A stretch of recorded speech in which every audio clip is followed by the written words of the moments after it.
तो hello friend, कैसे हैं आप सभी लोग। मैं हूं सुरेंद्र कुमार गढ़वाल और आप देख रहे हैं हमारा प्यारा चैनल जिसका नाम है RNM अकेडमी। ठीक है, हमने स्टार्ट कर रखा था रोटेशन मोशंस, लगभग कंप्लीट हो चुका है। कुछ बचे हैं थ्योरम और एक दो क्वांटिटीज और बची है। कल तक हम इस टॉपिक को एंड कर देंगे, फिर हम स्टार्ट करेंगे ग्रेविटेशनल यानी गुरुत्वाकर्षण। ठीक है, तो रोटेशनल मोशन में सारी गतियां पढ़ा दी थी। सेंट्रो मास भी हमने क्लियर कर लिया था। उसके बाद में हमने स्टार्ट किया था अलग अलग पिंडों का जड़त्व आघूर्ण। उससे पहले मैंने हर एक पिंड का सेंट्रो मास कहाँ होता है वो पढ़ाया था। उससे पहले तीन गतियां पढ़ाई थी, प्लेनर, ट्रांसलेशन और उन दोनों की मिक्सअप गति या रोटेशनल मोशंस। ठीक है, सारे क्वांटिटीज, आज जो भी सारे मान जो पढ़ाए जाएंगे आपको, वे सारे या तो टेलीग्राम पे या ऐप पे अपलोड कर दिए जाएंगे। सिर्फ उनकी कुछ लाइंस हैं, आप उनको याद कर लेना। आपको उनके निकालने का प्रोसेस कभी भी याद नहीं करना। सिर्फ जो मान आ रहे हैं ml² बटा 12 है, ml²बटा 3 है, या कुछ भी मान आ रहे हैं 2/3 mr² है, या mr²बटा 2 है, या mr² है, जो भी रिंग के, डिस्क के, वल्ले के, बेलन के जितने मान आ रहे हैं वे सारे आपको याद करने। लास्ट टॉपिक में हमने लेमिना टाइप यानी त्रिभुजाकार आकृति का कर लिया था। आयताकार वस्तु का कोई जड़त्व आघूर्ण ज्ञात कर लिया था। उससे पहले हमने निकाला था किसका, बेलन का निकाला था, डिस्क का निकाल लिया था, रिंग का निकाल लिया था। ये सारे हमने मान निकाल लिए थे। और हाँ, छड़ के दो मान निकाल लिए थे। याद है सभी को, जब छड़ को सेंटर से पकड़ा जाता है तो उसका सेंट्रोमास कितना होता है, ml²/12। और अगर छड़ को हम बाहरी हिस्से से पकड़े यानी छड़ को एक साइड से पकड़े और उसको उठाएं तो उसका जड़त्व आघूर्ण महसूस होता है ml²/3। फिर बातें की थी हमने रिंग की। रिंग का अमूमन मैंने बताया था कि mr² होता है सीधा रिंग का, कोई दिक्कत नहीं। रिंग जब आपके दिमाग में आए तो आपको इतना याद रखना है कि एक छल्ला होता है, सेंट्रोमास वहां होता है जहां उसका कोई द्रव्यमान नहीं होता। एक एल आकार की वस्तु भी मैंने बताई थी जिसका द्रव्यमान उस जगह होता है जहां उसकी आकृति भी नहीं होती। रिंग में तो चलो उसकी आकृति बीच में होती है, जैसे वर्त का जो सेंट्रोमास होता है वो बीच में होता है, आयत का भी बीच में होता है, वर्ग का भी बीच में होता है। लेकिन एक एल आकार की वस्तु को मैंने डायग्राम से बताया था कि उसका सेंट्रोमास उससे बाहर होता है। ठीक है, वैसे जड़त्व आघूर्ण किस पॉइंट पे होगा ये बताया था कि वो आपको मास दिया जाएगा, लेंथ है तो लेंथ दे दी जाएगी, रेडियस है तो रेडियस दे दी जाएगी, और आप आसानी से मान रखकर उसका मान निकाल सकते हैं।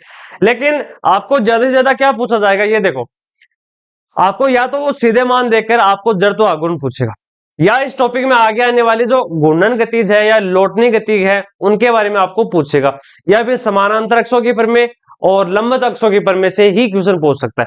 बाकी अगर आपको क्वेश्चन देगा तो नॉर्मल आपको टो बला घूर्ण से या फिर कोणीय संवेग से इनसे क्वेश्चन दे सकता है।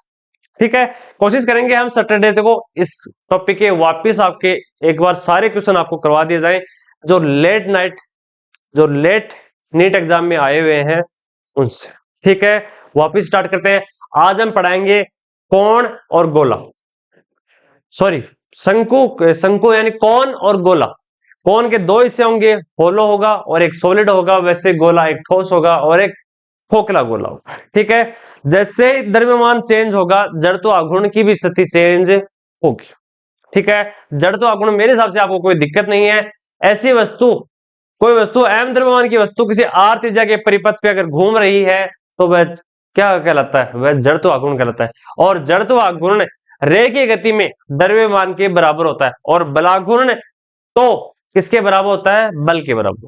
ठीक है, हाँ, कोशिश करूंगा कि जो टो है, बलाघूर्ण है, संवेग है, कोणीय संवेग है, कोणीय शक्ति है, त्वरण है, इन सारों के मान मैं सर से कहकर आपको टेलीग्राम या ऐप पर अपलोड कर दी जाएगी वो सीट, आप उससे डायरेक्ट याद कर सकते हो। ठीक है, और कोई दिक्कत हो तो पूछ लेना।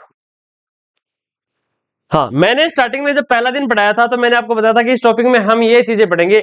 जिस डायग्राम में मैंने जो चीजें बताई थी उनमें सिर्फ दो चीजें छोड़कर मैंने सारी चीजें क्लियर करा दी हैं। समानांतर अक्षों की प्रमेय और दूसरी होती है लंबवत अक्षों की प्रमेय। बाकी सारी चीजें हमने स्टार्ट कर ली थी। करें वापस स्टार्ट।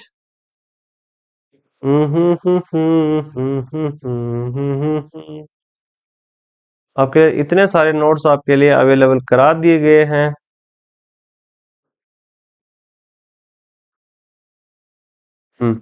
एक बार वापस देख लेना, जिनके मानों में दिक्कत है और नहीं दिक्कत है तो अच्छी बात है। ठीक है, कंटिन्यूस बॉडी का बताया था। कंटिन्यूस बॉडी में सारी बॉडीज, एक बॉडीज में अलग अलग त्रिज्याओं पर उसके मान वितरित होते हैं, एक जगह मान वितरित नहीं होते। कभी भी हो सकता है, अगर जब गोला आएगा या कोई कोन आएगा, उनमें क्या हो सकता है, उनमें ये बोल सकता है कि अगर कोई गोला दे रखा है, उसका सेंटर, उसका जड़त्व आघूर्ण, उसका मास अंदर की तरफ कम होगा और बाहर की तरफ ज्यादा होगा। यानी कुछ ऐसी गेंदें होती हैं कि जिनमें बाहर तो वजन ज्यादा होगा, यानी उनकी कोर तो मजबूत होगी, लेकिन जो आंतरिक कोर है, जो उसका मुख्य केंद्र है, वहां द्रव्यमान कम हो सकता है। जैसे पृथ्वी है, पृथ्वी की बाहरी हिस्सा अधिक मोटा है, लेकिन अंदर क्या, अंदर लावा। अब हमें नहीं पता कि बाहरी हिस्से पे ज्यादा द्रव्यमान है या फिर आंतरिक हिस्से पे ज्यादा द्रव्यमान, लेकिन हमें ये चीज जरूर पता है कि सारा द्रव्यमान एक सममित आकार पे नहीं है। अलग अलग, कुछ प्लेटें ज्यादा मजबूत है, कुछ प्लेटें कम मजबूत है। इसलिए ही भूकंप आते हैं जहां पृथ्वी कमजोर होगी। देखो, पृथ्वी के उदाहरण से समझ सकते हो कि जड़त्व आघूर्ण का क्या हिस्सा होता है। पृथ्वी का जो हिस्सा कमजोर होता है, वहां से आंतरिक हिस्सा बाहर निकलने का प्रयास करता है, उसे भूकंप आती है, सुनामी आती है, ज्वालामुखी आती है, ये सारी चीजें। ठीक है, इसलिए किसी वस्तु में द्रव्यमान जरूरी नहीं कि सममित तौर पे, यानी हर जगह समान ही हो। आपको अगर ये बोला जाए कि यूनिफॉर्म यानी सममित आकार की, तब आपको कहा जाएगा कि जो वस्तु आपको दे रखी है, जो पिंड आपको दे रखा है, उसका सारा द्रव्यमान वितरित होगा। ठीक है, हाँ। छड़ का आपको देखा, मैंने बताया था कि एल लंबाई की छड़ लेनी है, बीच से उसको पकड़ना है, दोनों तरफ L/2 और इस साइड में -L/2 रखना है, समाकलन करना है और mL²/12 मान आ जाएगा। ठीक है, ये मान आ गए। दूसरी चीज मैंने बताई थी, एक छड़ है, छड़ को बाहरी हिस्से से, छड़ को करीबन यहां से हमने पकड़ के इसका से जड़त्व आघूर्ण निकालने का प्रयास किया था, mL²/3। 2-3 बार हटोगे तो मान आसानी से याद हो जाएंगे। रिंग है, रिंग का mr², सीधा mr²। अगर डिस्क आ जाए तो mr²/2। बाकी सारे मान एक दूसरे में मिलते जाएंगे, आगे देखोगे तो मान मिलते जाएंगे। फिर मैंने बताया था आयताकार वस्तु का क्या मान निकल के आया था, mL²/12। जो मान किसका होता है, जो मान एक छड़ का होता है, वही मान एक आयताकार वस्तु का होता है। क्यों होता है, क्योंकि एक आयताकार वस्तु को आप काटोगे तो उसमें एक छड़ जैसी या एक लंबाई की वस्तु ही निकलेगी, एक आयताकार वस्तु ही निकलेगी, तो उसका सेम होगा। फिर मैंने डिस्क का बताया था mr² होता है। देखो, जब भी खोखली वस्तु आएगी, जब भी कोई गोल, और जैसे कौन पूछा जाएगा तो कौन की आकृति कैसी होती है, कौन को आप टॉपिक को ऊपर से देखोगे तो आप उसमें क्या होगा, रिंग बनी हुई होंगी, बेलन, बेलन में भी रिंग बनी हुई होंगी। अगर ठोस हो जाएगी वस्तु तो वहां बन जाएगा डिस्क। बाकी रिंग, डिस्क और छड़ पे ही चलेंगी सारी वस्तुएं। ठीक है बच्चों, हाँ। ये बताया था कि किसी ठोस चीज से आंतरिक वस्तु को काट के निकाल दिया जाए तब उसका जड़त्व आघूर्ण कितना होता है। ठीक है, करें स्टार्ट। अब अगली चीज है हमारा, हेडिंग है मोमेंट ऑफ इनर्शिया, यानी जड़त्व आघूर्ण किसका, ऑफ होलो स्पेस, यानी खोखले गोले का जड़त्व आघूर्ण। अब अगर आपके दिमाग में खोखला गोला, आपको दिमाग में इमेजिन करोगे तो क्या आएगा, एक ऐसा गोला जो 3 आकार में है, 3D डायमेंशन में, लेमिना टाइप नहीं है, 2D डायमेंशन नहीं है, 3D। क्यों, क्योंकि अगर एक गोला है, अगर मेरे पास ऐसी कोई वस्तु इस समय नजर नहीं आ रही, वरना मैं आपको दिखाऊंगी, अगर आपके सामने कोई गोला है तो वह एक्स में भी होगा, वाई में भी होगा और जेड में भी होगा। लेकिन साथ ही साथ एक चीज है, हमेशा तीनों डायमेंशन परपेंडिकुलर, म्यूचुअल टाइप से एक दूसरे के लंबवत होनी जरूरी। म्यूचुअल टाइप मतलब एक्स वाई के साथ भी 90 डिग्री, वाई एक्स के साथ भी 90 डिग्री, वाई जेड के साथ भी 90 डिग्री। और वैसे हम, हमारी आईज, हमारी आंखें है ना, आंखें, हमारी मानव आईज 5 डायमेंशन ट्राई कर सकते हैं, लेकिन हम बुकों में 3 डायमेंशन ही पढ़ते हैं। ठीक है, हाँ। तो जो खोखला गोला होता है वह कुछ इस प्रकार होता है, देखो ऐसा होता है, दूसरा कुछ ऐसा, 3 डायमेंशन में देखो, आपको आसानी से समझ में आ जाएगा। और तीसरा गोला होगा कुछ ऐसा। पहले मानते हैं कि ये गोला कुछ इस प्रकार है, वो एक्स के अनुदिश है, ठीक है, ये वाई के अनुदिश है और ये जेड के अनुदिश है। अब तीन डायग्राम क्यों बनाई, ये जेड है, ये वाई है और ये एक्स, यानी इन तीनों को अगर मिलाओगे तो एक ही डायमेंशन बनेगा, कौन सा, लेकिन हाँ एक ही गोला बनेगा, तीन एक गोले एक ही चीज को तीन जगह दिखाया गया ताकि आपको तीनों डायमेंशन समझ में आए। अब इन तीनों को एक जगह करेंगे तो कैसा दिखेगा, देखो ये हो गया हमारा प्यारा सा एक गोला, ठीक है, गोला तो नहीं बनाया पर बना कुछ और ही है, पर जैसा भी बना देखते जरा। ये हो गया इसका वाई एक्स, ये इसका एक्स एक्सिस और ये इसका जेड एक्सिस। तो कौन से टाइप में है खोखला गोला, 3D टाइप में। आपको पता है ये हो गया इसका सेंटर, ओरिजिन बिंदु 0 0, कोई दिक्कत नहीं दिक्कत। अब देखो मैं कह दी जाए कि इसका एक पॉइंट ले लिया जाए कि यहाँ पे कोई वस्तु है, माना कि इस गोले का कोई यहां ले ली जाए कि कोई वस्तु यहां पे स्थित है, मान ले जाए यहाँ पे, क्यों यहाँ पे मान लो, कहीं भी मान लो, कोई द्रव्यमान लिया है, द्रव्यमान मापने के लिए हम क्या करेंगे, कोई पॉइंट मान लेंगे। यहाँ पे जो वस्तु होगी वहां ऊपर एक्स के अनुदिश भी है, नीचे वाई के अनुदिश भी है और नीचे जेड की, यहाँ जेड, यहाँ एक्स और यहाँ वाई। अब देखो चाहे तो गोला समझ लो, चाहे त्रिभुज समझ लो, त्रिभुज में क्या हो जाएगा, ये वाई एक्स भुजा है, ये एक्स जेड भुजा है और ये वाई जेड भुजा। अब अगर इन तीनों का मान निकालना हो तो क्या करेंगे, हमें पता है पाइथागोरस प्रमेय आती है, आती नहीं आती, आती है सभी को।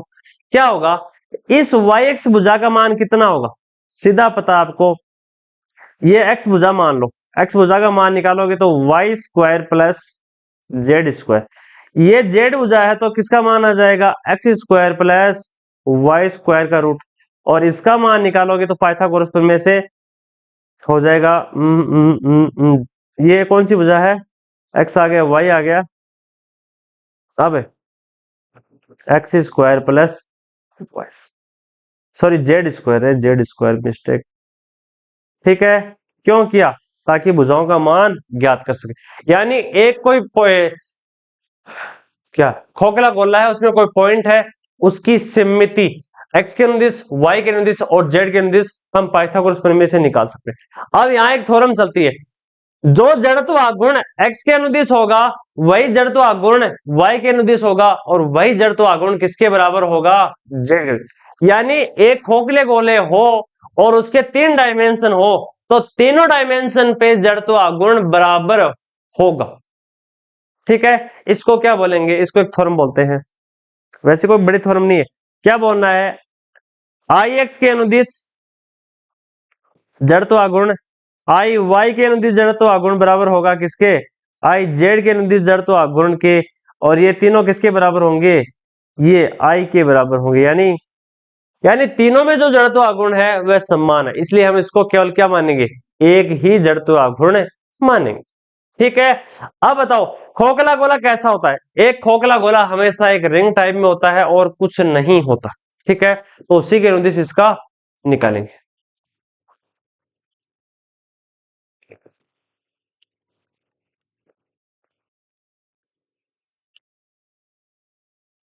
अब देखो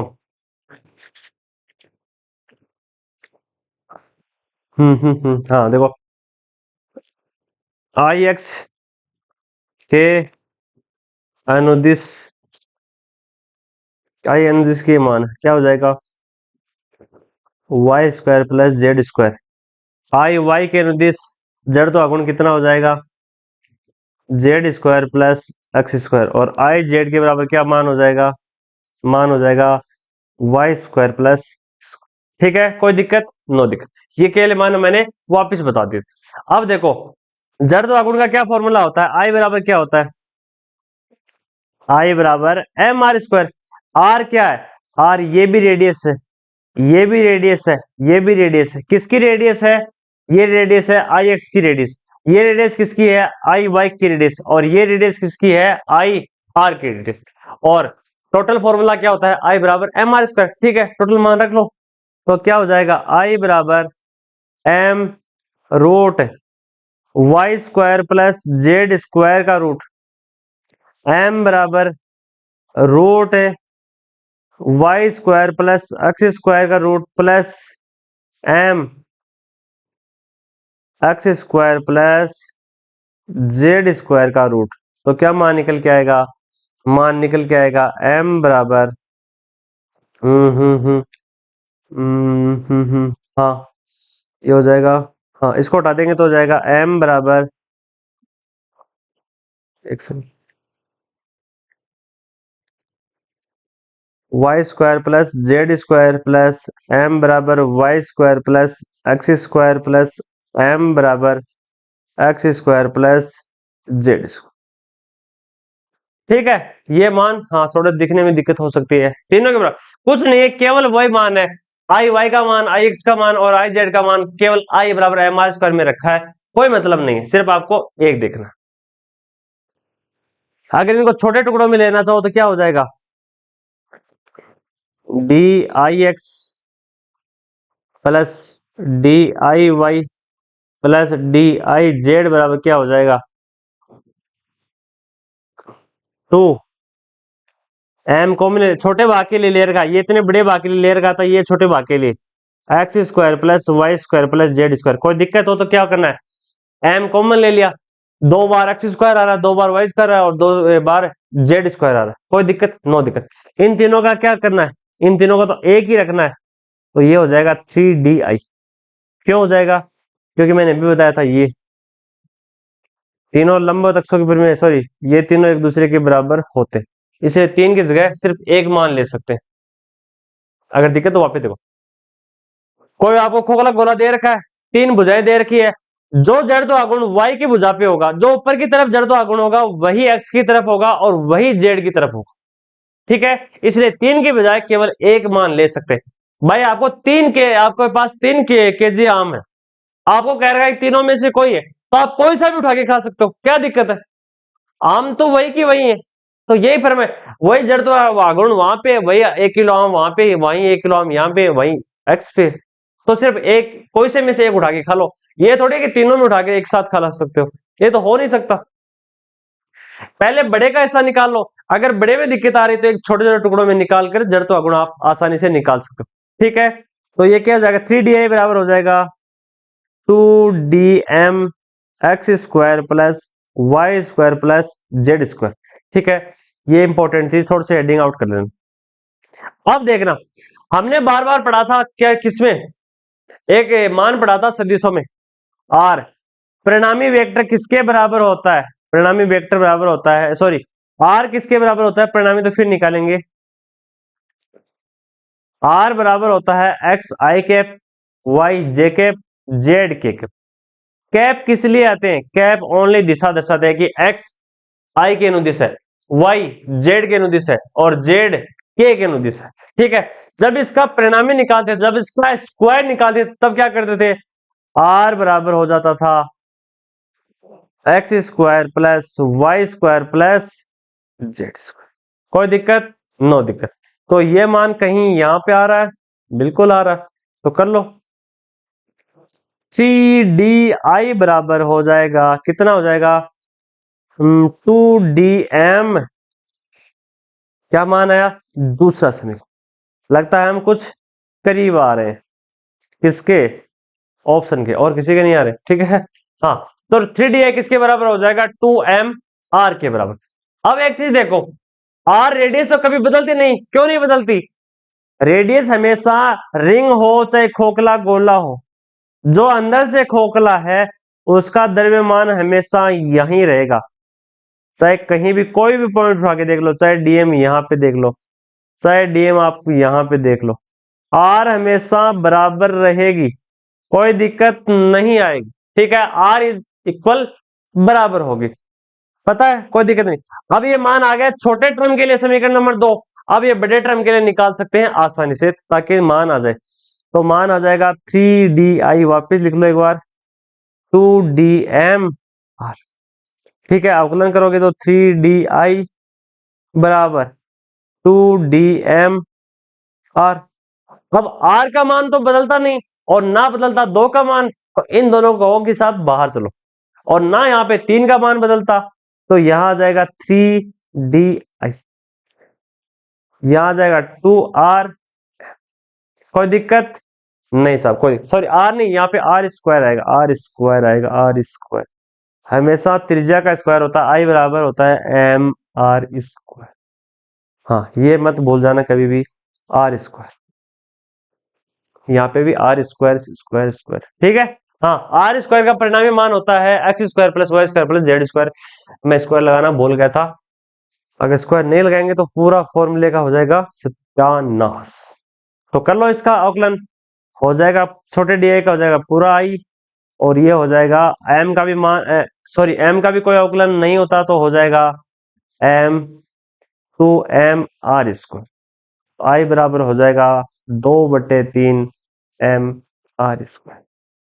किसके बराबर आया ये मान, किसका मान आया, खोखले गोले का जड़त्व आघूर्ण। ठीक है, कितना आया, आई बराबर एम ओ आई बराबर आया 2/3 m r स्क्वायर के बराबर। अब देखो यहां से हम एक और चीज निकाल सकते हैं, क्या निकाल सकते हैं कि एक खोखला गोला, एक खोखला गोला, एक खोखला जिसमें कोई द्रव्यमान नहीं है, खोखला गोले का जड़त्व आघूर्ण किसके बराबर भी हो सकता है, वो हो सकता है 2/3 इंटू रिंग के बराबर। क्या रिंग का एम आर स्क्वायर था या नहीं था, हाँ। इसलिए अगर आपको रिंग का मान दे दिया जाए सीधा, कि रिंग का मान आपको दे दिया कि 20 है, तो आप जड़ तो आगुण आसानी से निकाल सकते हो, 40/3 गोले का हो जाएगा, कोई दिक्कत, नो दिक्कत।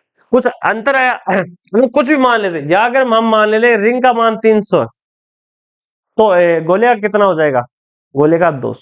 कुछ फर्क पता चला, यानी एक रिंग में मान अलग होगा, एक रिंग का जड़ तो आगुण ज्यादा होगा और एक गोले का कम होगा। कुछ समझ में आया, अलग अलग वस्तु का अलग अलग जड़ तो आगुण होता है। जड़ तो आगुण आपको इतना ध्यान में रखना है, सिर्फ आपके माइंड में रखना है कि वह एक मास ही होता है, ठीक है, और कोई दिक्कत नहीं, दिक्कत।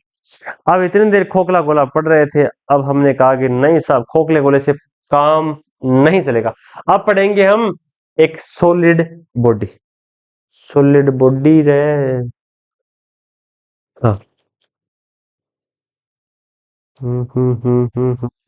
हाँ, जो पिछला पढ़ाया था उसमें एक चीज हमेशा याद रखना, आई एक्स, यानी एक्स के अनुदिश जड़त्व आघूर्ण,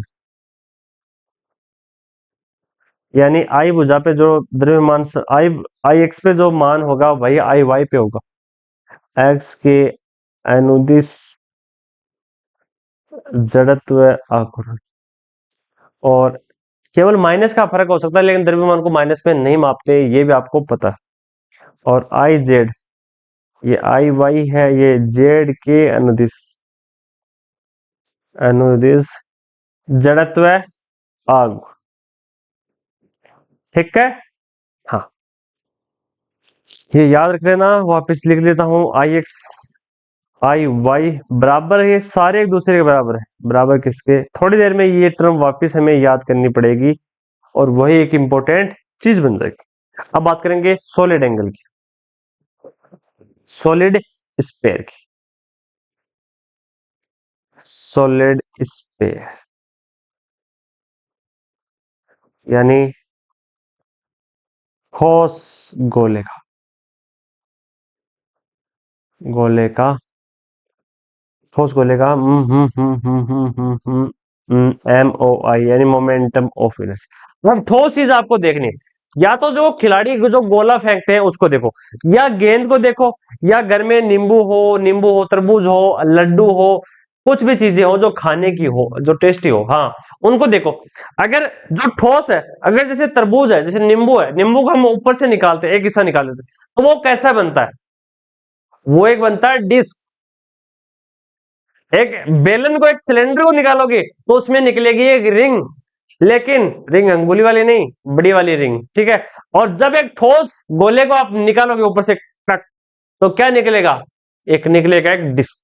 डिस्क में क्या फर्क होता है आपको पता है? रिंग में तो कोई द्रव्यमान नहीं, लेकिन डिस्क में हर जगह द्रव्यमान बराबर वितरित होगा, गोला होगा और गोले के अंदर भी द्रव्यमान निहित होगा, लेकिन रिंग में केवल बाहरी परिधि पे द्रव्यमान निहित होता है। इतना आपको ध्यान रखना। अब ठोस गोला कैसे बनता है देखो, जैसे पृथ्वी बनती है, पृथ्वी के एक अंदर छोटी त्रिज्या होती है, फिर कुछ दूरी पे और त्रिज्या होती है, फिर दूरी पे और कुछ त्रिज्या होती है, ऐसे अलग अलग हिस्से बनते जाते हैं। चाहे जितने गोले बनाना चाहो बना सकते हो, कोई दिक्कत नो दिक्कत। रेडियस कहां से स्टार्ट होती है? रेडियस स्टार्ट होती है 0 से। इसका जो आई बराबर एम आर स्क्वायर निकालेंगे, वो किसके अनुसार निकालेंगे? वह निकालेंगे एक डिस्क के अकॉर्डिंग। क्यों? क्योंकि एक डिस्क का आकार ही तो है। देखो, अगर डिस्क बनाना चाहो तो देखो ऐसे बनेगा, ऐसे ऐसे। ये इस भाग का द्रव्यमान है, अंदर वाली प्लेट का नहीं है, ये प्लेट नंबर 2 का जड़त्व आघूर्ण है। इसकी कुछ मोटाई भी होगी, कुछ ऐसे, देखो ऐसे बनेगी, ऐसे। अगर आप इसको दूर से देखोगे तो आपको कुछ इतनी मोटी दिखेगी आपको। आपको अगर दूर से इसको देखोगे तो ये आपको खाली हिस्सा नहीं दिखेगा, केवल ये भरा हुआ हिस्सा ही दिखे देगा, जिसमें कुछ क्या होता है, जिसमें कुछ चौड़ाई भी होती है। ठीक है, आगे बढ़े। हाँ, तो बढ़ देते हैं। एक सॉलिड सॉलिड स्फीयर में काफी काफी यानी बहुत बहुत सारी डिस्क होती, कोई दिक्कत नो दिक्कत, अच्छी बातें हैं। हाँ, अब एक चीज देखो, अगर गोला भरा हुआ है तो उसका द्रव्यमान किसमें वितरित होगा? उसका द्रव्यमान होगा उसके आयतन में। पहले हमने क्या पढ़ा था? जब हम छड़ को पढ़ रहे थे, जब हम एक लंबी छड़ को पढ़ रहे थे, तब उसका द्रव्यमान किस में वितरित था? लेमडा। किसके बराबर होता? एम बट्टा, था या नहीं था? एक एल लंबाई की एक छड़ होती है नहीं होती है? होती है। 10 मीटर की मान लो या 20 मीटर की, उसमें 5 kg वजन होता है या 20 kg वजन होता है, तो पर एक मीटर लंबाई में पाया जाने वाला द्रव्यमान क्या कहलाता है? उसका निहित द्रव्यमान। बस इतना ही था। केवल वह कह रहा कि कंटिन्यू बॉडी है, एक जगह तो उसका द्रव्यमान है नहीं, तो क्या करेंगे? थोड़ा द्रव्यमान यहाँ, थोड़ा यहाँ, थोड़ा यहाँ, तो डीएम द्रव्यमान किसके बराबर होगा? लेमडा डीएक्स के बराबर। तो वहां क्या बताता था मैं? वहां बताता था कि लेमडा एल को यहाँ डीएक्स मान लेते हैं, केवल लेम एक्स। एल पूरा हिस्सा है, लेमडा उसका छोटा सा हिस्सा है, छोटे से द्रव्यमान का छोटा सा हिस्सा। ये नहीं है एल 10 सेंटीमीटर। आपको यहां दिक्कत आ कि सर आपने एल नहीं, डीएल नहीं लिया। नहीं, डीएल नहीं ले सकते। डीएल तो पूरा है, एल तो पूरा हिस्सा है, उसका एक छोटा सा हिस्सा लेंगे, यानी 10 मीटर लंबी रोड का केवल 1 सेंटीमीटर का हिस्सा लेंगे और उस 1 सेंटीमीटर हिस्से में पाए जाने वाला द्रव्यमान निकाले। फिर लेमडा के बाद में क्या आया? लेमडा के बाद में सिग्मा आया। और सिग्मा किसके लिए आया? सिग्मा आया लेमिना टाइप के लिए, यानी 2D के लिए। जो प्लेट्स होती हैं बिल्कुल थिकनेस वाली, बिल्कुल पतली स्लिम साइज वाली प्लेट्स होती हैं, ये कुछ ऐसी। ये वर्द नहीं है, ये प्लेट है। इसकी थोड़ी बहुत चौड़ाई जरूर होगी, डीबी चौड़ाई होगी, ठीक है। इसको किसमें लिखते थे? इसको लिखते थे सिग्मा, और इसका क्या निकालते थे? एम। और वर्त का एरिया कितना है? वर्त का क्या निकालते थे? वर्त का निकालते थे एरिया। इसकी निकालते थे लंबाई, क्योंकि इसमें एक भुजा है, इसमें 2 एक्सिस है, तो इसका निकालते हैं एरिया। एरिया तो यहाँ क्या लिखता था मैंने? यहाँ लिखता था पाई आर स्क्वायर। अब बात करेंगे लंबाई भी छूट गई, एरिया भी छूट गया। अब क्या आ गया, अब एक ठोस गोला आ गया जो 3D में है, और 3D में है तो तीन भुजाएं होंगी, और तीन भुजाएं हैं तो उसका आयतन होगा, निश्चित आयतन ही होगा। तो आयतन को हमेशा किससे लिखेंगे, सिग्मा। जब आप 12th में पढ़ोगे, शायद 11th फिजिक्स में पढ़ाएंगे हम बर्नौली प्रमेय, वहां इस सिग्मा को बार बार यूज करेंगे। यानी एक नली में द्रव्य डाला जाता है, बर्नौली प्रमेय पढ़ाएंगे, एरोप्लेन में काम आती है, काफी जगह काम आती है। ठीक है, हाँ हाँ। तो हमने स्टार्ट कर रखा था सॉलिड एंगल, हमने लेमडा पढ़ लिया था, हमने सिग्मा पढ़ लिया था, अब पढ़ेंगे हम रो। ठीक है, हाँ। तो रो का क्या हो जाएगा, एक सॉलिड एंगल के लिए, सॉलिड एंगल होता है बिल्कुल जिसमें बहुत सारी वर्त होती है, बहुत सारी डिस्क एक साथ कनेक्ट हो गए, इसमें एक खोखली रिंग नहीं है, सॉलिड रिंग है। ठीक है, तो क्या हो जाएगा, एम बराबर, एक गोला है तो हो जाएगा 4/3 पाई आर। अगर इसकी जगह कुछ और मान हो, जैसे कौन आ जाएगा, अगर मैं थोड़ी देर बाद में जब आपको कौन पढ़ाऊंगा, उसके लिए रो का मान कितना हो जाएगा, सॉलिड कौन के लिए तो हो जाएगा एम बराबर 4/3, सॉरी 1/3, 4 नहीं 1/3 पाई आर स्क्वायर। कोई दिक्कत नहीं। दो तीन चीजें हैं, मैं एक बार वापिस रिपीट कर देता हूं, इंपोर्टेंट फॉर्मूले हैं। जब बात की जाए वृत्त की परिधि, वृत्त की परिधि होती है मैथ में 2 पाई आर। वृत्त का केंद्र होता है, वृत्त का केंद्र तो आपको पता है, उसका सेंटर होता है, वृत्त का एरिया, वृत्त का एरिया। इस परिधि को आप पैरामीटर भी बोल सकते हैं, कोई दिक्कत, नो दिक्कत, पाई आर स्क्वायर एच। दूसरी चीज, जब एक गोले का एरिया पूछा जाए, ये चीजें काम आएंगी अभी हमारे, गोले का एरिया पूछा जाए तो आपको लिखना है 4 pi are square. 4 number, volume of sphere यानी गोले का आयतन, वॉल्यूम बोलते हैं आयतन को, वॉल्यूम आवाज वाली वॉल्यूम नहीं, वो तो उसका हो जाएगा, वॉल्यूम हो जाएगा 4/3 पाई आर क्यूब। अगर आपको एक कोन का एरिया पूछ लिया जाए, कोन का एरिया होता है पाई आर एल। और छह चीज, अगर कोन का आपको पूछ लिया जाए, कोन का वॉल्यूम, कोन का वॉल्यूम तो हो जाएगा 1/3 पाई आर स्क्वायर एच। एल और एच का रिलेशन मैंने बहुत बार बताया है, एल को बोलते हैं तिर्यक लंबाई, जैसे टोपी होती है उसका बाहरी हिस्सा क्या होती है, उसका तिर्यक हिस्सा। देखो एक बार देख लेना वापिस, दिक्कत ना आए। क्या फर्क होता है गोले में और एक कोन में, ध्यान से देखना। कोशिश करूंगा कि यहाँ आपको अच्छी से समझ में आए। हाँ देखो, ये हो गया एक कोन जो अंदर से बिल्कुल खोखला है, अगला भाग इसी को ही पढ़ाएंगे और इसी का जड़त्व गुण हम देखेंगे। और दूसरा हो जाएगा ये एक गोला। ठीक है, हाँ। जो टोपे सॉरी, ये जो शंकु होता है, इसको जब हम बिल्कुल ऊपर से काटना स्टार्ट करेंगे ऐसे 1 बाय 1, तो क्या हो जाएगा, एक गोला यहाँ पे, दूसरा गोला यहाँ पे, ये बिल्कुल रिंग ही तो है, और क्या है, बहुत सारी रिंग है, एक रिंग नहीं है। आपको लगता है कि ये अंडाकार है, नहीं। अगर इस शंकु को ऊपर से निकालना चालू करोगे तो ये बिल्कुल त्रिज्या बढ़ती जाएगी और आर शेप ऊपर से अलग अलग आर निकलते जाएंगे। अगर शंकु कौन खोखला है तो उससे निकलेंगे रिंग।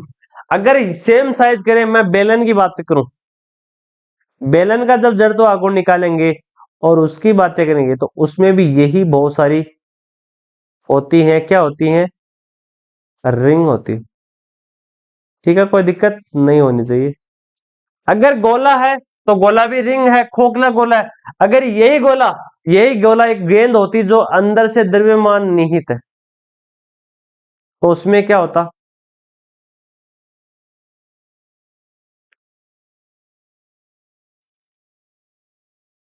तो उसमें क्या होता, वो बनता है एक डिस्क का होता है mr²/2 और रिंग का होता है mr²। नो दिक्कत, हाँ। वापिस हमारे टॉपिक पे लौटते हैं। हाँ, मैंने बता दिया बेलन का एरिया होता है pi R H, sorry 2 pi R और एरिया होता है pi are square H. Volume ये हो जाएगी बेलन की वॉल्यूम, और इसकी बेलन का एरिया हो जाएगा ये।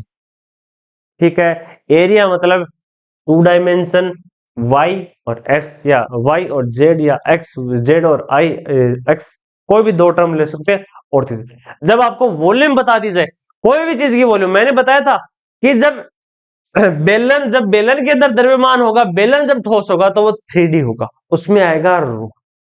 रो क्यों काम आता है?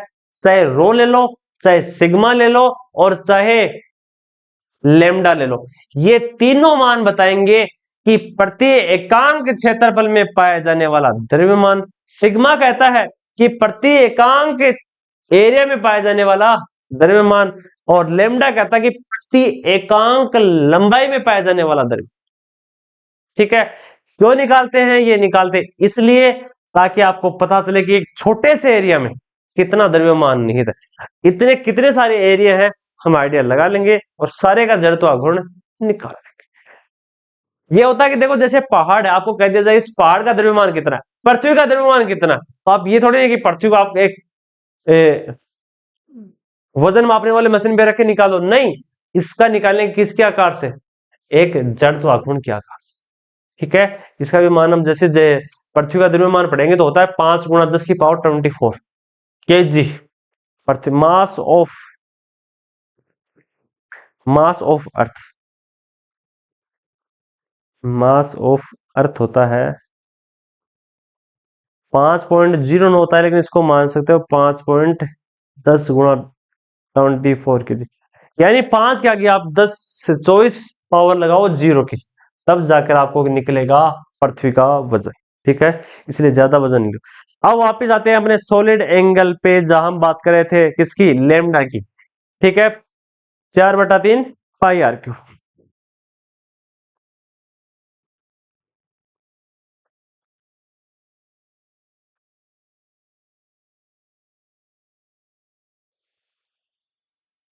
हाँ, 4/3 पाई आर क्यू। ठीक है, हाँ, वापिस आ जाओ, वापिस सॉलिड एंगल बना देते हैं ताकि दिक्कत वापिस ना आए। आज इस टॉपिक को हम लगभग कंप्लीट करने की सोचेंगे ताकि कल इसको पूरा करें। ठीक है, ये आर यहां से स्टार्ट होगी, दूसरे की आर ये, तीसरे की आर ये, और चौथे की आर ये, सारे की are R1 R2 R3 R4 सारी अलग अलग परतों की अलग अलग त्रिज्याएं। हाँ, तो पहले 1 मीटर क्यूब में पाए जाने वाला आयतन कितना होगा? लेमडा। 2 मीटर क्यूब, यानी रेडियस का मान 2 कर दिया जाए और उसमें पाए जाने वाला आयतन कितना होगा? 2 मीटर क्यूब। ऐसे ही अंत में कितना हो जाएगा पूरे एरिया में? तो हो जाएगा, मैंने बताया था पूरे एरिया में हो जाएगा 4 पाई r² लेमडा डी आर। बताया था ना मैंने, गोले का आयतन, गोले का क्षेत्रफल कितना होता है? 4 पाई r²। जब मैं यहाँ पाई आर लिखूं, सिर्फ 2 पाई r, तो होता है अकेले गोला। अगर यहां मैं लिखूं सिर्फ l, तो हो जाएगा कितना? लंबाई का। ठीक है, ये मान रख दो। और वल्ले किस में आता है? वल्ले एक आता है डिस्क में, सॉरी ये ठोस गोला किस में आएगा? एक वल्ले के अंदर, एक रिंग के अंदर, सॉरी एक डिस्क के अंदर, सॉरी सॉरी मेरा दिमाग घूम जाता है। तो 0 से r के बीच में, और मान हो जाएगा 4 पाई r²। इसका मान रो डी डी आर, और वहां क्या था? mr²/। यही तो मान था या नहीं था? गोले के लिए यही मान था, बार बार हमने पढ़ा, तो निकाल लो। एक सेकंड, एक सेकंड। हाँ हाँ, तो रो का मान क्या बताया था मैंने? रो का मान बताया था m बराबर 4/3 पाई r। निकालो इसको बाहर, i बराबर, इसको बाहर निकालेंगे। अगले वाले पेज पे देखो, i बराबर हो जाएगा 2/3, किसके बराबर हो जाएगा? रिंग के बराबर हो जाएगा। तो करोगे तो रो का मान रखेंगे तो बाहर आ जाएगा 4 पाई आ जाएगा, और बाहर आएगा रो। अंदर बचेगा, अंदर क्या बचा? अंदर बचा mr², m भी बाहर आ जाएगा, m r की पावर 3 और r की पावर 2, आर की पावर 2 इंटू आर की पावर 2, आर की पावर 4 और डी आर बचा आई बराबर 4 पाई इंटू रो का मान m into 4/3 pi r cube, r की पावर 0 से आर तक डी आर। इसको सोल्व करोगे तो क्या मान आएगा? मान आ जाएगा 4 से 4 कैंसिल आउट, पाई से पाई कैंसिल आउट। वहां मान कितना बचा? वहां मान बचा यहाँ पे 2 मान बचा, 2 पाई से पाई कैंसिल आउट, 2m/3 नीचे आर की पावर 3, यहाँ हो जाएगा आर की पावर 5/5। इसका अवकलन करोगे तो 0 से आर के बीच तक, ठीक है। आई बराबर 2/3 m आर क्यूब, इसका आर का मान रखोगे, इसको बड़ी आर रख लेना ताकि दिक्कत ना, ये बड़ी आर है तो ये हो जाएगी आर की पावर 5/5, ठीक है। और 3 किससे कैंसिल आउट हुआ? 3 इससे कैंसिल आउट हो जाएगा, बट्टे 3 वाले से 3 हटा दो आप, कैलकुलेशन में दिक्कत ना आएगी। हाँ तो मान निकल के आएगा आई बराबर 2 की पावर m आर स्क्वायर बटा, तो एक ठोस गोले का प्रोसेस थोड़ी लंबी है। ठोस गोले का MOI किसके बराबर होगा? 2/5 m आर स्क्वायर।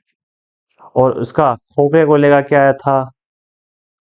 खोखले गोले का आया था 2/3 m आर स्क्वायर। यानी अलग अलग गोलों का अलग अलग वितरण है, कोई दिक्कत नहीं है। अब पढ़ेंगे हम ठोस और कौन के बारे में, ठीक है। जल्दी से इसको कंप्लीट करते ताकि आपको ज्यादा टाइम ना लेना पड़े। अगली चीज है ये एक खोखला, क्या है? खोखला संग कौन है? होलो कौन है? अब होलो कौन का हम क्या निकाल रहे हैं? हाँ, होलो कौन का हम MOI निकाल रहे हैं, मोमेंटम ऑफ इनर्शिया। कोई दिक्कत नहीं। ये होती है इसकी L तिर्यक लंबाई, ठीक है। यहां से यहां तक क्या होती है? रेडियस। तो H बराबर L बराबर क्या होता है? H square plus r square. ये रिलेशन होता है, हमेशा मेंटेन होने वाला रिलेशन है। इसका मान निकालने के लिए हम ठीक बीच से एक रिंग निकालेंगे। क्यों? क्योंकि कौन खोखला है, जिसको काटेंगे तो क्या निकल के आएगी? एक कौन निकल। माना कि इस कौन का ये एरिया, ये कौन अपने 0 से x के बीच में, माना कि ऊपर से इसको कौन को काटना चालू किया, जैसे ऊपर धीरे धीरे काटते नीचे आएंगे, तो हमने 0 से माना, तो हमने कि बीच की एक छोटी सी रिंग ले ली, उसका मान निकालेंगे तो हम आगे की रिंगों का मान निकाल सकते हैं और पीछे की रिंगों का मान निकाल सकते हैं। लिमिट क्या रख लेंगे? रिंग निकलेगी, एम आर स्क्वायर का मान लगाना है, सिर्फ एम आर स्क्वायर बटा 2 नहीं, ओनली एम आर स्क्वायर, ठीक है। और x का मान कहां से कहां हो जाएगा? x का मान 0 से l के बीच में हो जाएगा, ठीक है। तो यहाँ क्या, अगर गोला खोखला है, 2 डायमेंशन का है, ओनली ये डायमेंशन है, यहाँ जे डायमेंशन नहीं है, यहाँ पे 2D है, लेमिना टाइप के डायमेंशन है, लेमिना टाइप के। देखो आपको सीधा मान याद रखना है, मैं आपको निकाल के दिखा देता हूँ कैसे मान निकलेगा। अब एक रिलेशन होता है सर्वांग क्षमता का नियम, बार बार बताए जाएंगे। ये जो छोटी रिंग ली है, छोटी रिंग की रेडियस किसके बराबर होगी? छोटी रिंग का रेडियस का अनुपात आर किसके बराबर? आर अपॉन बड़ी आर का रिलेशन किसके बराबर होगा? छोटे रिंग का अनुपात या हाइट बटा बड़े रिंग की हाइट के बराबर होगी। ये रिलेशन आपको बार बार याद रखना। क्या करना है?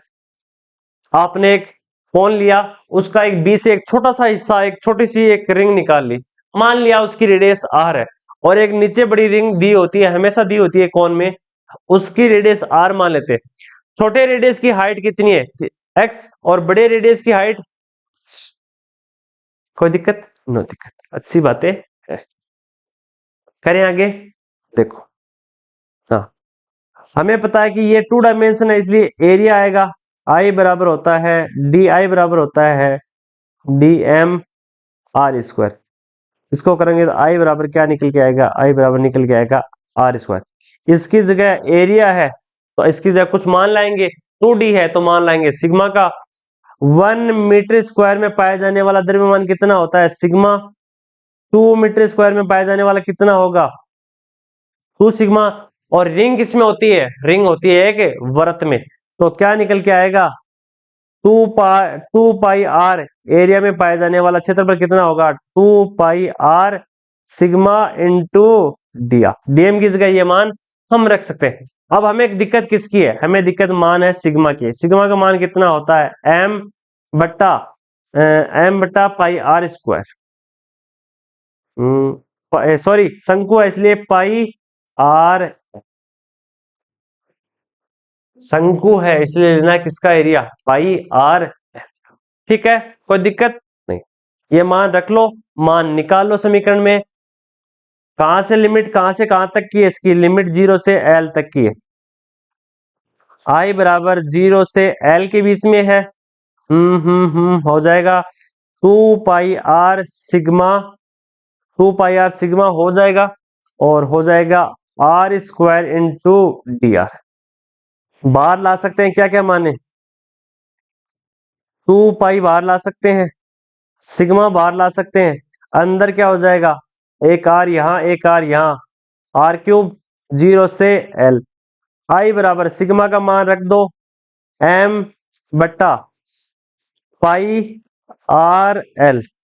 इसका करोगे तो आर की पावर बट्टा 4, लिमिट कहां से कहां तक 0 से एल तक है। सोल्व करोगे तो क्या मान आएगा आई बराबर पाई से pi cancel out 2 m r l 2 m r l। ठीक है, कुछ मिस्टेक तो नहीं होगी। शायद थोड़ी सी मिस्टेक, मेरे हिसाब से मिस्टेक है। हाँ हाँ, नहीं नहीं, इस आर की जगह हमने को एक मान लेकर आना है, कहां से मान लेकर आना है हमको, यहां से इस समीकरण से। मैंने क्या बोला था, मैंने बोला था आर अपॉन आर बराबर एक्स अपॉन ये एक्स अपॉन एल, तिर्यक ऊंचाई, वहां एल नहीं है, वहां पे हाइट लेनी है। छोटे रिंग की तिर्यक ऊंचाई अपॉन बड़े रिंग की तिर्यक ऊंचाई। ठीक है, तो ले लो। हाँ, तो आर का मान क्या निकल के आएगा, आर का मान निकल के आएगा आर एक्स अपॉन एल। ये मान रखने ना इसके अंदर, तो रख दो, हो जाएगी आर की पावर 4। नहीं, पहले रखना है, पहले फिर अवकलन करने से पहले ये ऑफिस से मिटाओ, ताकि मान में दिक्कत ना आए। काफी बड़ी कैलकुलेशन आती है इनकी। हाँ, तो इसके मान को वापिस आप फ्री कैलकुलेट करो, तो करोगे तो आ जाएगा आई बराबर 2 पाई सिग्मा। आर का मान हो जाएगा आर क्यूब एक्स क्यूब, यहां से लेना है आर क्यूब एक्स क्यूब बटा एल क्यूब, 0 से एल तक। जो कांस्टेंट है उनको बाहर निकाल दो, तो 2 पाई सिग्मा का मान हो जाएगा pi sorry M pi R L, R की क्यूब हो जाएगी बट्टा एल की क्यूब हो जाएगी। ठीक है, हाँ, इसका करोगे तो हो जाएगी आर की क्यूब 0 से एल तक, पाई से पाई कैंसिल आउट, आर से एक आर कैंसिल आउट, तो मान बचेगा 2 m r स्क्वायर। नीचे हो जाएगी एल की पावर 1 और 3, एल की पावर 4, यहां हो जाएगी एल की पावर 4 आर स्क्वायर बट्टा 4, एल की पावर बट्टा 4। तो एल स्क्वायर से एल स्क्वायर कैंसिल, तो आई बराबर क्या मान आया, आई बराबर मान आया एम स्क्वायर बट्टा, वापिस देखो, एक खोखले कोन का या शंकु का आई किसके बराबर आया, आई बराबर आया mr² बट्टा। ठीक है, अब निकालेंगे एक सॉलिड एंगल का, तो देख लेना, निकाल लेते हैं। सॉलिड एंगल में क्या आएगा, सॉलिड एंगल को काट के देख लेना, उसमें एक निकल के आएगा डिस, नो दिक्कत, ये एक डिस्क के बराबर। अब लेंगे एक सॉलिड एंगल, सॉलिड कौन, सॉरी एंगल नहीं, सॉलिड कौन। इसमें क्या होगा, इसमें सारे जितने भी मान है वो भरे हुए होंगे। यहां से जो आपको रिंग दी हुई है, रिंग नहीं अब डिस्क है, ये सारे डिस्क भरे हुए हैं। ठीक है।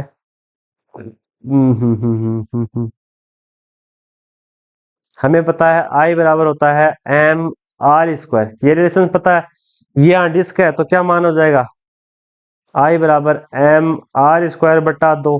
हमें निकालना है एक छोटे एरिया के लिए, तो डी आई बराबर डी एम आर स्क्वायर बटा, एक छोटे एरिया का मान निकाल सकते, छोटे एरिया से बड़ा एरिया ले जाएंगे। शंकु है, यहां से एक छोटा डिस्क ले लेते हैं, ये पूरी तिर्यक ऊंचाई एल है, ये आर है, यहाँ एक छोटी, ठीक है, एल का मान तिर्यक ऊंचाई है। छोटा एक्स भी एक तिर्यक ऊंचाई है, लेकिन वह एक छोटे शंकु का है, बड़े शंकु का नहीं। अब यहाँ ये ठोस है, ठोस है इसलिए वॉल्यूम होगी, वॉल्यूम है इसलिए 3D में होगा। मैंने बताया था शंकु का एरिया क्या होता है, शंकु का आयतन क्या होता है, शंकु का आयतन होता है 1/3 पाई आर स्क्वायर। देखा मैंने कुछ मिस्टेक तो नहीं कर दी लिखाने में, पाई आर स्क्वायर एल, एच नहीं यहाँ पे एल आएगा, एच भी आ सकता है कोई दिक्कत नहीं, हाँ एल आ जाएगा। हाँ, तो सिग्मा का मान आएगा वॉल्यूम ऑफ डिस्क का, वॉल्यूम ऑफ डिस्क कितना होता है एक वर्त का, pi are square into D X. तो रख लो इन सारे मानों को, और सिग्मा का मान कितना आएगा, सिग्मा का मान आएगा m बराबर 1/3 पाई आर स्क्वायर एच। आर का मान बड़ा ले लो ताकि दिक्कत ना आए, तो सिग्मा का मान है 3m pi are square H. I बराबर मान हो जाएगा कहां से कहां तक, 0 से h तक, क्यों हाइट लेनी है, शंकु है, ठोस है, तो मान आ जाएगा पाई आर स्क्वायर और into r square, r square into r square, हाँ कोई दिक्कत नहीं, into sigma d r. Pi sigma बाहर आ जाएगा, पाई सिग्मा बाहर आ गया, 0 से h तक, 0 से h तक r की power 4 into d r. I बराबर pi into 3m pi are square h. अवकलन करोगे तो r की पावर 5, r की पावर 5, ये भी कोई दिक्कत नहीं है, 0 से h तक। इसको आगे बढ़ाओगे, पाई से पाई कैंसिल आउट, 3m बटा आर स्क्वायर बटा एच इंटू एच की पावर 5, बटा एच की पावर 5 बटा 5। हाँ शायद कुछ मान मिस्टेक हो गया, मान मिस्टेक क्या हुआ है, हमें वही रिलेशन लगाना है, आर बराबर बटा एच और एक्स बराबर एच, ये रिलेशन हमें वापस लगाना है। मान को निकालोगे तो एक ठोस सॉलिड एंगल का मान निकल के आएगा कितना, 3/10 एम आर स्क्वायर, सीधा मान आपको बता दिया गया है, ठीक है, प्रोसेस से निकाल सकते हो। ये सारे मान हो गए। ठोस का है, उसका क्या मान आया था, उसका मान आया था, इसका ठोस का है 3/10 और उसका आया था ओनली एम आर स्क्वायर बटा 2, और ठोस गोले का आया था 2/5 और खोखले गोले का आया था 2/3। बस सारे मान बता दिए हैं, बाकी मान आपको ग्रुप में अपलोड कर दिया जाए। अब दो टर्म बची हुई है, दो मेन थ्योरम बची हुई है, सबसे इंपॉर्टेंट थ्योरम बची हुई है, वो देखो, ठीक है। मेन और इंपॉर्टेंट थ्योरम है परपेंडिकुलर पर, वापिस देखो मेरे को दिक्कत हो सकती है यहाँ पे, परपेंडिकुलर एक्सिस की थ्योरम,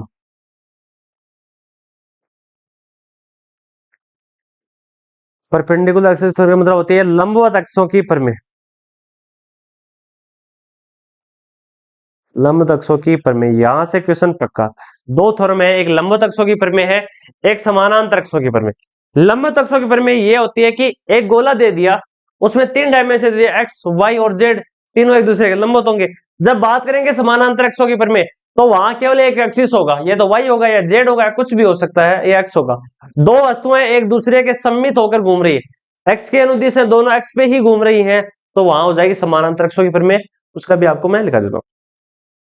तो लंबवत अक्षों के परिमेय का मेन सिद्धांत क्या कहलाता है? आई जेड बराबर कहलाता है आई एक्स प्लस आई वाई। मेन चीज तो यही है, लेकिन इस चीज से काम नहीं चलता। क्यों नहीं चलता? इसकी कुछ कंडीशंस होती हैं, मेन मेन कंडीशन होगी। कैसे? ये 1 2 3, हाँ, इसमें होना चाहिए कि जो आपको चीज दी गई है उसकी हल्की सी मोटाई होनी चाहिए, यानी बिल्कुल स्लिम नहीं होनी चाहिए, उसकी थोड़ी सी मोटाई होनी चाहिए, तभी ये काम करेगी। इसके कुछ कंडीशंस है। वस्तु की वस्तु की पतली मोटाई होनी चाहिए, मोटाई होनी चाहिए। पहली चीज है, वस्तु की पतली मोटाई होनी ही चाहिए। अगर ये नहीं होगी तो ये प्रमेय काम नहीं करेगी। थोड़ी सी मोटाई होगी तो आसानी से ये प्रमेय काम कर जाए। दूसरी,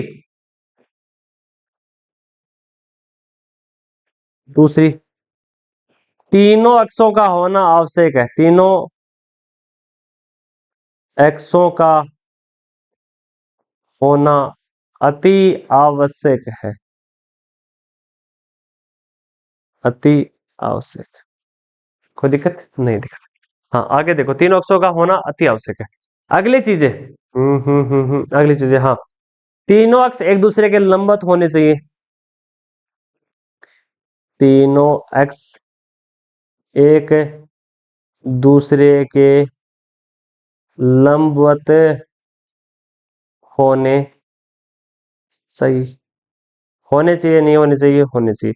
एक चीज मैंने बताई थी, हाँ, हाँ, इस प्रमेय के लिए एक मेन चीज होती है, जो वस्तु आपको दी गई है, ऐसी जो वस्तु आपको दी गई है, माना कि ये वस्तु, ये कोई पत्थर है, आपको कह दिया जाए कि इसमें समानांतर अक्षों की प्रमेय लगानी है, तो लगा देंगे, कोई दिक्कत नहीं। इसमें पहला एक्सिस, एक्स एक्सिस बिल्कुल यहां से गुजरना चाहिए, यानी इसके समतल से। माना कि ये बुक है, मैंने मेरा तेली है, समानांतर अक्षों की प्रमेय बिल्कुल इसके अंदर से निकलनी चाहिए। और बात करें वाई की, वाई भी इसके बिल्कुल अंदर से निकलनी चाहिए, लेकिन जेड, जेड इसके परपेंडिकुलर होनी चाहिए, यानी बीच, इसको इसके बीच से निकले, यानी से 90 डिग्री कोण बनाए ओनली जेड। बाकी दोनों अक्ष इससे 0 डिग्री कोण बनाए, यानी दो अक्ष हैं वो आपस में एक ही प्लेन में, यानी कोई दिक्कत नहीं। उसको भी एक्स मान सकते हो, दोनों दोनों को वाई मान लो या दोनों को एक्स मान लो। क्यों? क्योंकि दोनों समान है, एक ही प्लेन से गुजर रही हैं। कोण का फर्क हो सकता है, लेकिन जो जेड होती है वह जेड इसके बिल्कुल परपेंडिकुलर होती है, यानी बिल्कुल 90 डिग्री का कोण बनाती है। देखो, ये एक्स होगी ना, ये वाई एक्सिस, ये इसके अंदर से निकल रही है, इसको काट के नहीं जा रही है ऐसे। ये होगी वाई, ये होगी एक्स, लेकिन जो जेड है वो बिल्कुल यहां से निकल रही है। कहा कि नहीं, बिल्कुल आपका सीना चीर के निकलेंगे जी, बिल्कुल गोली की तरह निकल गई। उसने मेरा सीना, हाँ, तो जेड एक्सिस वस्तु के बिल्कुल परपेंडिकुलर होनी चाहिए। तीनों एक्सिस होने चाहिए, एक दूसरे के लंबवत होने चाहिए, ये भी जरूरी है। म्यूचुअली, यानी संबंध पूर्वक एक दूसरे के लंबवत होने चाहिए।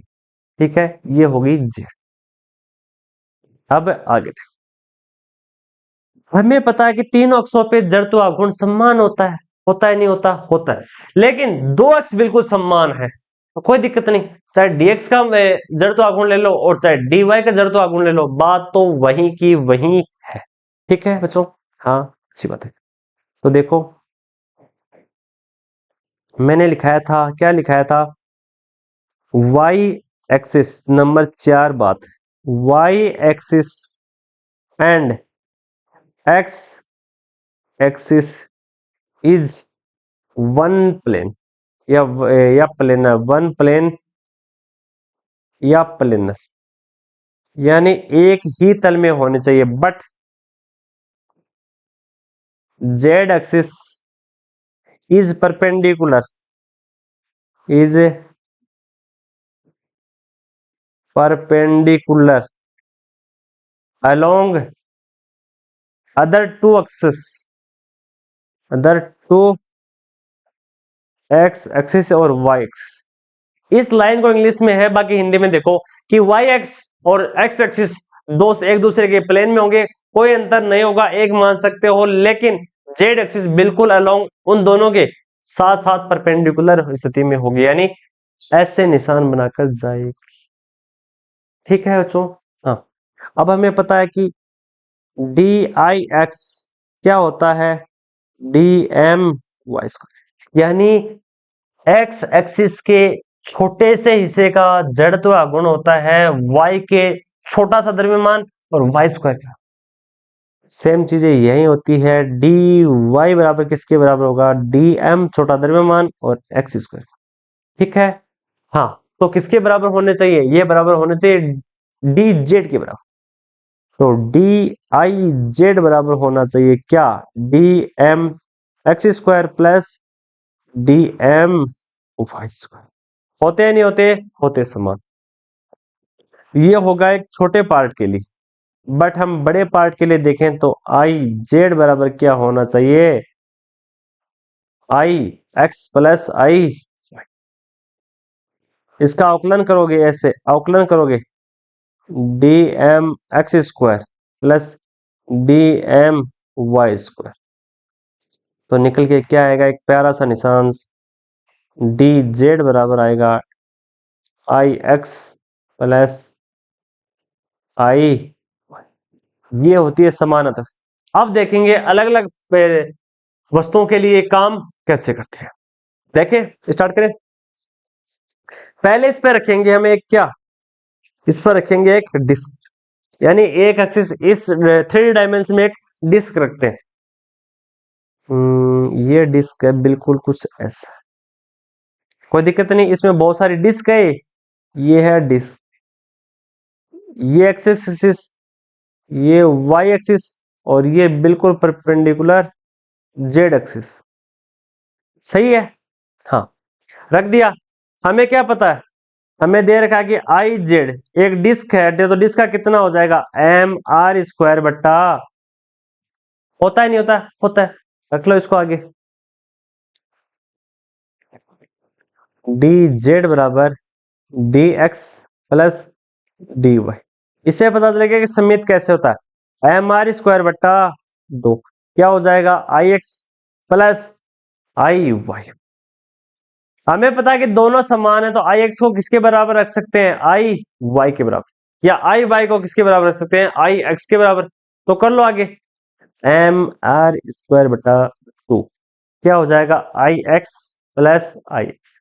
क्यों, क्योंकि एक ही तल में है, एक ही तल में है। अगर दो मान एक ही तल में होते हैं तो उनको एक भी मान सकते हैं, तो हो जाएगा एम आर स्क्वायर बटा 2 बराबर हो जाएगा 2 आई एक्स। ठीक है, तो आई एक्स निकल गया, क्या आएगा, एम आर स्क्वायर बटा 4। ठीक है, ये मान किसके लिए आया, ये मान एक डिस्क का आया, और किस पे आया, एक किस पे आया, आई जेड पे तो एम आर स्क्वायर बटा 2 है, आई एक्स पे कितना, एम आर स्क्वायर बटा 4, और आई जेड पे भी कितना, आई वाई पे कितना होगा, एम आर स्क्वायर बटा 4, दोनों को ऐड करोगे तो कितना मान निकल के आएगा, आई एम आर स्क्वायर बटा 2। किसके अंत में क्या आना, अंत में तो वही मान आता जो आई जेड का, किसी को भी जोड़ो। अब ये मान है एक डिस्क के लिए। ठीक है, अगर मैं इस 3 डायमेंशन में लंबवत अक्षों के प्रमेय के हिसाब से किसको सोल्व करूं, एक रिंग को जो बिल्कुल उसको चीरते हुए निकल रही है, उसके लिए क्या होगा, अगला देखो।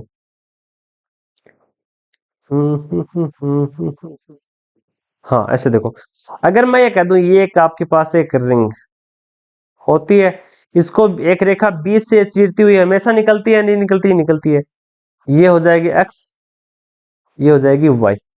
तो इसमें क्या होता है, आई जेड किसके बराबर होता है, एम आर स्क्वायर। सीधा पता है रिंग का जड़त्व आघूर्ण कितना है, एम आर स्क्वायर। आई एक्स का मान कैसे निकाल सकते हैं, एम आर स्क्वायर बराबर आई एक्स प्लस आई वाई, उन दोनों को बराबर रख लो, आई एक्स प्लस आई एक्स। क्यों, क्योंकि आई एक्स और आई वाई एक दूसरे के बराबर, तो एम आर स्क्वायर बराबर आई एक्स टू आई एक्स, तो आई एक्स निकल के क्या आया, एम आर स्क्वायर बटा, कोई दिक्कत, अच्छी बात है। हाँ बिल्कुल। अब अगली चीजें आएंगी किस पे, अगली चीजें आएगी समानांतर अक्षों के में, ये लंबवत होगी। अब parallel axis, parallel axis theorem, parallel axis theorem क्या कहती है, समानांतर अक्षों की परिमेय, समानांतर अक्षों की परिमेय कहलाती है कि एक एक्सिस है ये, ठीक है, इससे एच हाइट पे एक दूसरा एक्सिस घूम रहा है, यहां पे कोई और वस्तु ले लो, कोई भी वस्तु ले लो, ऐसे दूसरे एक्स पे कोई वस्तु घूम रही है, इसका जड़त्व आघूर्ण ये भी घूम रही है और ये भी घूम रहे, इसका जड़त्व आघूर्ण कितना है, आई, और इसका जड़त्व आघूर्ण कितना है, आई नोट। तो मेन थ्योरम क्या होगी, आई बराबर होगी I nought plus M H, H square किसके बराबर है, इन दोनों के बीच की दूरी के बराबर। एक सेकंड, 1 मिनट, एक क्वेश्चन है, मैं देखता हूं अगर अच्छा सोल्व होने वाला तो अभी करा देते हैं, वरना फिर कल कराएं।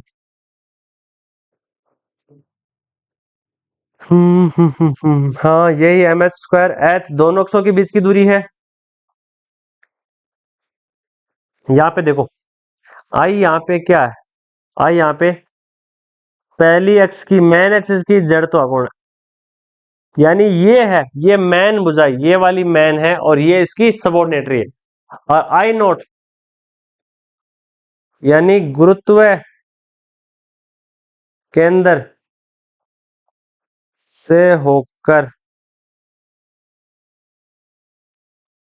जाने वाली एक्स का जड़त्व आघूर्ण, और एच दोनों एक्स के बीच की दूरी। एच क्यों लिया, यहाँ वाई के अनुदिश, ये वाई के अनुदिश है, एक्स के अनुदिश भी ले सकते हो और जेड के अनुदिश भी ले सकते हो, ठीक है। अब हम कल पढ़ाएंगे लुढ़कन करती हुई पिंड की गतिज ऊर्जा, उसकी लौटनी ऊर्जा, उसकी 2-3 विशेष कंडीशन है, यही m m m r square m h square के टर्म में आएंगे। कोशिश करेंगे इसकी कल टॉपिक बिल्कुल एंड कर दें इसका। आज के लिए इतना ही। जिन बच्चों को अच्छा लगा हो लाइक कमेंट सब्सक्राइब जरूर करना, और कोई भी दिक्कत हो पढ़ा, मैंने काफी सारा लेंदी टॉपिक पढ़ाया, जितना हो उसका उतना लेंदी लेके चलाऊं मैं इसको, और कोई दिक्कत है तो हमें बता दें, ठीक है। बाकी कोशिश करेंगे इन टर्म को आपको लिखकर एक ऐप पे डालें।